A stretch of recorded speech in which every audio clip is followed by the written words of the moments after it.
बिस्मिल्लाहिर्रहमानिर्रहीम, अस्सलाम वालेकुम। प्रोग्राम है आमने सामने डीपीएन टेलीविज़न फैसलाबाद के स्टूडियो से, और मेरे साथ मौजूद हैं हमारे सीनियर एंकर पर्सन, सीनियर सहाफ़ी जनाब इमरान मान साहब। जी सर। यार ये झंग बाज़ार में जाएँ ना जी तो मंडी लगी होती है जी। मछली मंडी, सब्ज़ी मंडी, फ्रूट मंडी, सस्ता फ्रूट, महंगा फ्रूट, हर तरह का। लेकिन यार ये पाकिस्तान के सियासतदान, पाकिस्तान की ये ऑपोजिशन इस्लामाबाद में मंडी लगा के बैठी हुई है सिंध हाउस में, और किस तरह की खबरें आ रही हैं मीडिया पे। अब आप उसको मंडी को वाज़ेह भी कर दें, वो ज़मीर मंडी है। अरे ज़मीर खरीदने की मंडी है ना वो।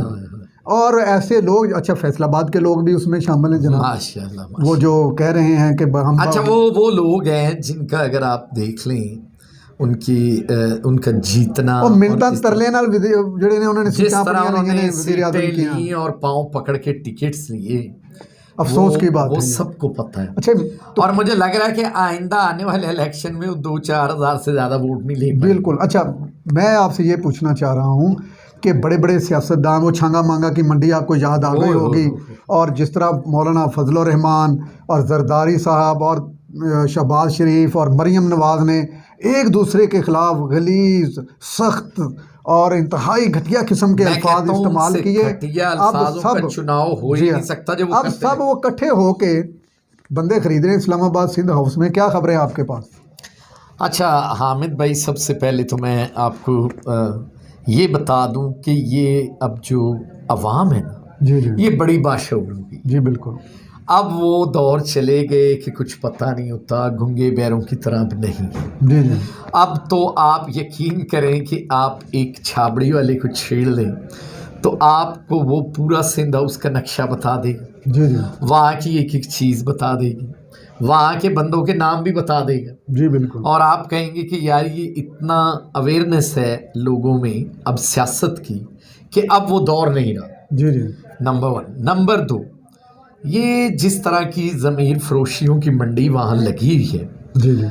हम हमेशा कहते हैं, अब जो बात मैंने कल यानी परवेज़ इलाही साहब की बात को बहुत उछाला भी गया कि उन्होंने कह दिया कि इमरान खान ईमानदार भी हैं और अच्छी नीयत के भी हैं। जी। तो मैं अपने प्रोग्राम में भी ये कह रहा था कि ईमानदार भी हैं, अच्छी नीयत के भी हैं, तो फिर तो उन्हें छोड़ा ही नहीं जा सकता। जी। इसका मतलब है कि उनका तो ज़मीर भी ज़िंदा है, वो ठीक है, वो मुहिब्बे वतन भी हैं, वो मुल्क के साथ चलने वाले भी हैं। तो अब ये जो मंडियां लगी हुई हैं, ये रवायत आपको तो फिर हामिद भाई पता ही है कि ये किसने मंडियां लगाई थी और छांगा मांगा में किस तरह ले गए और किस तरह वो फिर वहाँ से पैसों की बंदर बांट हुई, और जहाँ वो आके अदम इत्माद के लिए। तो मेरा ख्याल है कि जहाँ से ये कल्चर शुरू हुआ है और फिर किसने सुप्रीम कोर्ट पर हमले करवाए, ये भी दुनिया को पता है। ये बातें तो पता है, लेकिन मुझे ये बताएं कि जो ये कह रहे थे पहले कि इमरान खान यहूदी एजेंट है, फिर उनको बड़ी मोहब्बत आ गई यूरोप के साथ, इमरान खान ने बयान दे के यूरोप के साथ ताल्लुकात ख़राब कर दिए। बयान बदलते हैं गिरगिट की तरह, एक मिनट कोई बयान, दूसरी तरफ कोई बयान। फिर उसके बाद उन्होंने कहा कि हम कभी किसी का ज़मीर ख़रीदने के जो नहीं ख़रीदेंगे। अब जो है वो मंडियां लगाई जा चुकी हैं, और राजा रियाज और उनके, मैंने बयान पढ़ा है अभी मीडिया पे, नवाब शेर वसीर और फिर कुछ खवातीन। तो ये खवातीन जिनको घर बैठे आप MNA बना देते हैं, ये आपको सजा मिलेगी उस चीज़ की, वो इमरान खान हो, वो कोई सियासी पार्टी अच्छा हो। वो असल में ये खत्म भी होनी चाहिए, ये खत्म होनी चाहिए। अगर वो वर्कर्स को बनाते हाँ, तो आज ये दिन ना देखना पड़ता। ये बिल्कुल ठीक बात है। आज अगर PTI को ये दिन देखने पड़ रहे हैं तो वो इस हवाले से हैं कि वर्कर को 2-4 वर्करों को टिकट दिए गए लतीफ़ नज़र फैसलाबाद से। अब हबकूक गिल साहब जो हैं, जितनी जद्दोजहद उन्होंने की है हबकूक गिल ने, और उनको अब जनरल सेक्रेटरी मिनॉरिटी विंग का उन्होंने बनाया है, तो ये मुझे कुछ लोग नज़र आ रहे हैं।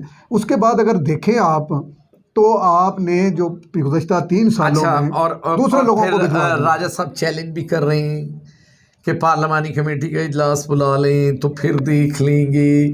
और मुझे ये याद है कि जब इन्होंने किस तरह से पीपल्स पार्टी, और जब वो दौर एक था मुस्लिम यार लीग आप का, एक बंदे से जीत कर उसमें आए हैं, सीनियर वजीर आपने बने, और सीनियर वजीर भी इन्होंने किस तरह, वो क्या तरले मिन्नत प्रोग्राम था। और जब ये इमरान साहब मुझे ये बताएं कि आप एक पार्टी के टिकट पर जीत के आए हैं तो इस गेम में क्यों शामिल हैं? आप छोड़ना चाहते हैं, इस्तीफा दें? उन्होंने कहा जी मैंने ये लो जी इस्तीफा दे दिया, मैं नहीं आ रहा मैं भाई। नहीं आता। अब ये आप तो लोग ये क्या इधर जी से, मैं उनको उनको वोट दूंगा जी, मैं उधर जाऊंगा, मैं उधर जाऊंगा।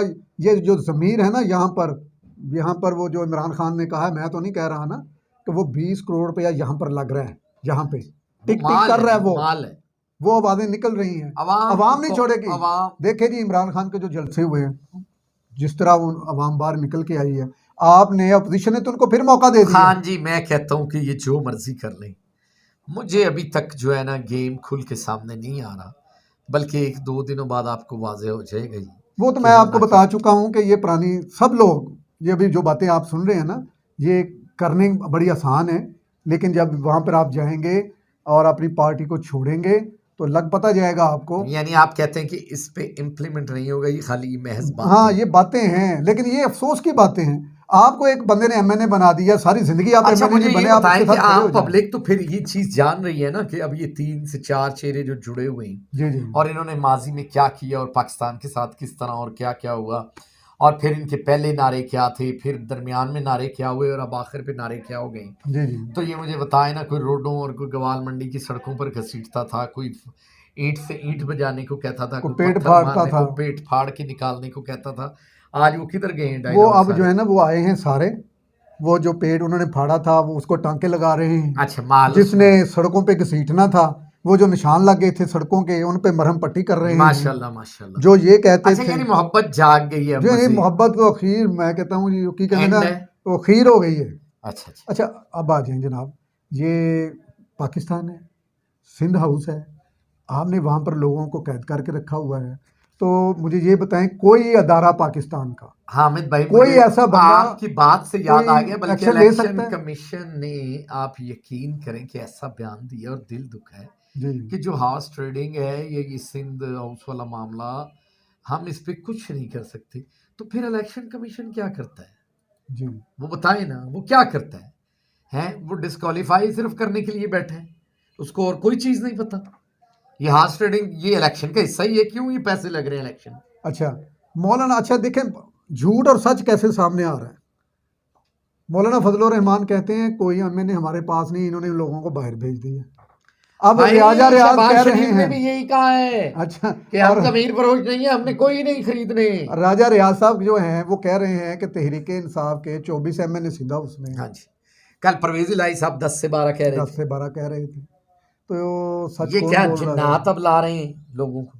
ये तो आप बताएंगे, आपके ये पास बड़ी ये चुड़ैलें हैं। सारा, देखिए नजम मैं सेठी की चिड़िया भी आपके पास है, नहीं नहीं नहीं, वो तो और मेरे बहुत बड़े मुबश्शिर लुकमान की मैं तो चुड़ैल भी आपके पास है, उनके स्टूडेंट्स में से हूँ, मुझे तो और बहुत बड़े। हमारी फाख्ता भी आपके पास है। मेरी बात सुन लें हामिद वो भाई, आपको मैं क्या आपको इतला दे बता रही है? दूं, ये आपको मैं 22 या 23 तारीख को क्लियर कर दूंगा कि होना क्या जी है। अच्छा ये मैं अपने व्यूवर्स को भी बता अच्छा जी आप ये बताएं, ये जो दोनों पार्टीज़ ने जलसे अनाउंस किए हैं, पहले तो पीटीआई ने किया, फिर नून लीग कहती हम भी आएंगे, फजलुर रहमान कहता हम भी आएंगे, पीपल्स का पार्टी कहती हम आप वो भी 23 आएंगे। से 25 पे खिसक गए हैं। अच्छा ये आपको पता है ये जो सबसे अहम डेवलपमेंट क्या हुई है इसमें? जो मौलाना फजलुर रहमान साहब जी जी 23 मार्च से 25-26 पे गए हैं, जी जी। ये कौन ले गया इनको? वो वही ले गए जिनका पाकिस्तान है, जो पाकिस्तान की हिफाजत करते हैं। अवाम अवाम का अवाम का प्रेशर पड़ा है। पाकिस्तान है। हाँ जी अवाम ने बिल्ड अप किया है प्रेशर, क्योंकि इस मुल्क में हमें दूसरे मुल्कों से अच्छे तल्लुकात लेकिन ये चाहिए। 40-42 ममालिक के ओआईसी का एक इजलास जो है वो तारीखी इजलास मेहमान हो आ गया रहे है। हैं। इतने बड़ा वो इजलास है कि आपको इतनी बड़ी इज्जत और पजीराई मिलनी है पूरी दुनिया में, कि सारे जो हैं वो आपके इस्लामी ममालिक के आ रहे हैं यहाँ पे, तो हमें तो प्राउड करना चाहिए। अच्छा और यह आप थोड़ा सा मुझे आखिर में बताएं कि सिंध हाउस से ये जो बंदे हैं किस तरह बरामद होंगे? ये बंदे जो हमारे तो जराए कह रहे हैं कि इन्हें तो शायद सखर भी दौड़ाने के लिए कुछ चीज़ें बुलाई गई हैं, जी जी और शायद इन्हें वहाँ शिफ्ट कर दिया जाए। लेकिन मुझे महसूस हो रहा है कि इमरान खान जो हैं वो इसके मुतल्लिक कोई ना कोई, मुझे लग रहा है कि एक्शन ज़रूर होगा। अच्छा, आपको ये बता दें कि इनकी खुफिया, जब से ये आए हैं, इनकी खुफिया सर्वेलेंस हो रही है, ड्रोन कैमरे, पूरी फील्डिंग लगी हुई है। और सर मैं कह रहा आपको, हूँ कि इस पे एक्शन भी होना है। और मैं आपको बताता हूँ, 2-3 दिन में इन्हीं एमएनएज की वीडियो बाहर आने वाली हैं, जी। जिनको वो बताएंगे कि किस तरह इनको कहा गया, पैसे का और वो लालच इस दिया तरह है गया। कि जिस तरह नज़रबंद किए हैं, हाँ जी, ठीक है, और जिस तरह के उनको बिल्कुल अगवा करके रखा गया है, ये सारी बातें भी जी हाँ, सामने हमारे आएंगी। जो नाजरीन हैं वो ऐसी वीडियोस के लिए भी तैयार रहे। वो मैंने खुद बताएंगे उनके साथ क्या हुआ, क्या हुआ है। कौन लेके गया, किस तरह लेके गया। और आप हमारा प्रोग्राम सुनते रहे, आपको जो हम चीज़ें बता रहे हैं ये हो रही हैं। और इससे इंशाल्लाह पहले आपको 2-3 नई पहले, डेवलपमेंट जी हाँ, बताएंगे जितनी 2-3 भी दिन होंगी। पहले हमने बताया था कि ऐलानात होना शुरू हो जाएंगे, तो आपने परवेज़ इलाही का ऐलान सुन लिया, हाँ, थोड़ा बैकफुट पे है। ठीक। और बहुत सारे बैकफुट पे और भी लोग आने वाले हैं। ताज़ा तरीन सूरत हाल के लिए DPN टेलीविज़न को देखते रहिए। आमने सामने प्रोग्राम से अपने हामिद रफ़ीक ख़ान को इजाज़त दीजिए। अल्लाह निगहबान। और आखिर में सब्सक्राइब मेरा चैनल के लिए मैसेज के DPN टीवी को तमाम व्यूवर्स जो हैं वो ज़्यादा से ज़्यादा शेयर करें, सब्सक्राइब, शेयर और लाइक लाइक करें। करें। यही हमारा ऑक्सीजन है, यही हमारी ताकत है और आप सब हमारी ताकत हैं। और पाकिस्तान जिंदाबाद।